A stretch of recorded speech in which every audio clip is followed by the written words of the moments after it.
Good evening to all of you, and I'm sure you are tired with a long session so far, so let's make it shorter now and look it better for you. And anyway, this is the last session, so interest level, I don't know how high it is, but I hope I'll make best attempt to make it more involved and more interesting.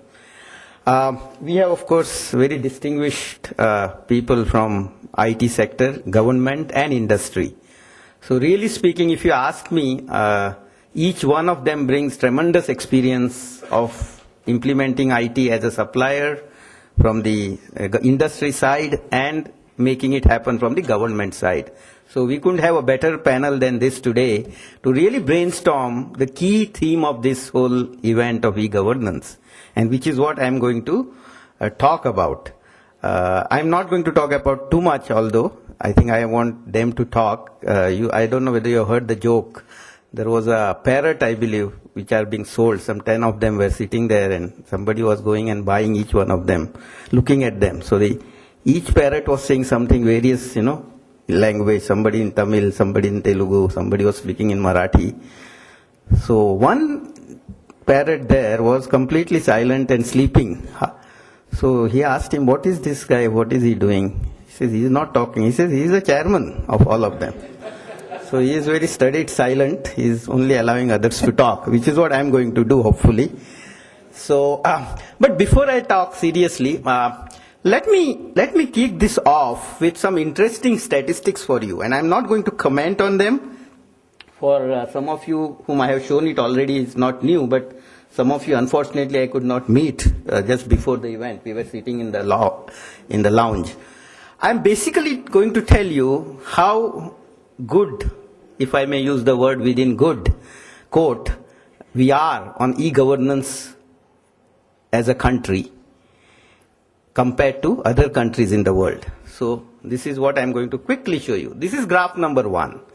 E-Government Development Index. This shows about capability and willingness of government in the country to implement e-governance solution for making difference to the citizens. You see here very clearly India is not even close to China and Brazil, which are part of our BRIC friends, if I may call them. We are below 100, we are 119th, and we score 0.36, whatever that score means. But the point I'm making is we are much farther even on the comparable people around us, and Malaysia is also quite ahead of us at 0.61. So that's not a good story. Number 2, this is e-government participation index. This talks about how much government is using online presence to be close to the citizens to make e-governance happen. So this is a kind of a subset within that, even that specific one, we are slightly better here. We are not worse off on that. So I think maybe in particular online we are not that bad, if I may use the word. We are ranked 58th compared to 119th earlier, but still we are quite behind. Now, this is the graph, again, this is all data from United Nations, if you see at the bottom, 2010. So please don't say that it is very old data. This is as fresh as this event is. If you look at service index, I decided to draw a graph. I said, okay, we are behind. Are we moving fast at least? If I look at 2008 and 10 data for the same study, looks like we are growing faster on a smaller scale, on a smaller beginning level, 0.1 to 0.37. So looks like we are at least making some attempt to move faster there, though Singapore is doing still better even on that. So we will not catch up with Singapore maybe, but hopefully we'll catch up with some other countries. That is the next one. Now somebody will say, okay, this is all because we can't afford here. It is very expensive. This is to cut that argument out. If you look at internet services affordability, we are, this is the US dollar per month. This is 2007 data. It might be still lower now, but we are quite comparable. In fact, we are quite cheap compared to other countries into dollar per month. We are just 6.6, whereas others are 17, 18, 21, 29. And if you do correction for PPP, if an economist around will ask me that question, even we do that, then we won't be too costly. Somebody would say we do not spend enough on IT. Even that doesn't seem to be right. ICT expenditure as a percentage of GDP, this is the next graph which you will see here. We are okay. China is doing a little bit better than all of us, but 6.5, 6, 7, we are okay. Nothing. We can definitely improve, and we need to do it. But this is all right. If you look at, however, look at now internet users. We have only 6 users, and we are not grown too much in the last 2 years.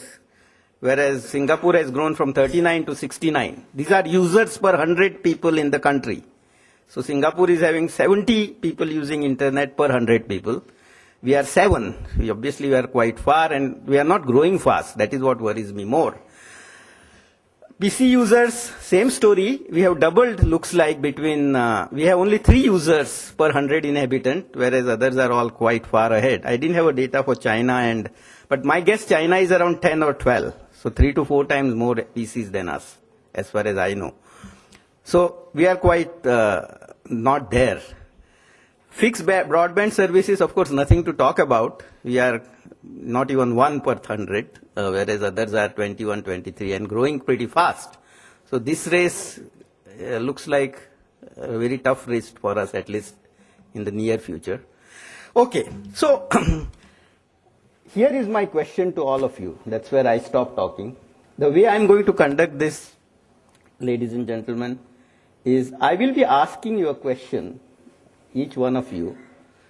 If this is the scenario that we are far behind in e-governance in spite of a lot of effort that we are putting, enough budgets, what according to you are the 3 top reasons for our being so much behind? So first, most important; second important; third, last important. So just state 3 reasons. You may like to explain a bit if you want to explain, but it's okay if you can just even state a reason, because I leave it to you how you want to handle that.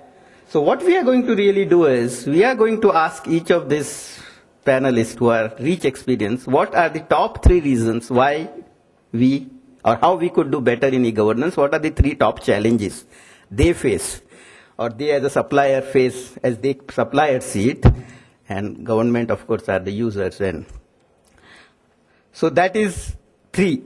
After I ask you these 3 questions, you will have around 24, hopefully, reasons. My people are sitting from Mastech here, so they'll summarize for me and tell me top 4 or 5 reasons or challenges for e-governance in the country.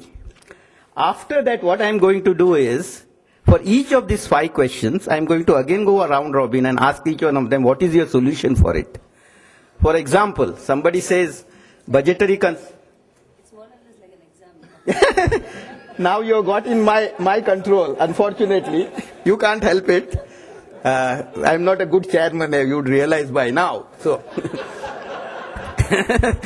so anyway, so basically we'll poll their minds as to what are the solutions, and hopefully at the end of it, we will have at least 30, 40, 50 ideas. And who can give us better ideas than this gentleman and lady here as to what we could do? So hopefully all of us will become much wiser at the end of it. So let me sit now, but we can start anyway. Maybe we can start with you. Could you tell us 3 reasons? I hope you are taking notes. Thanks.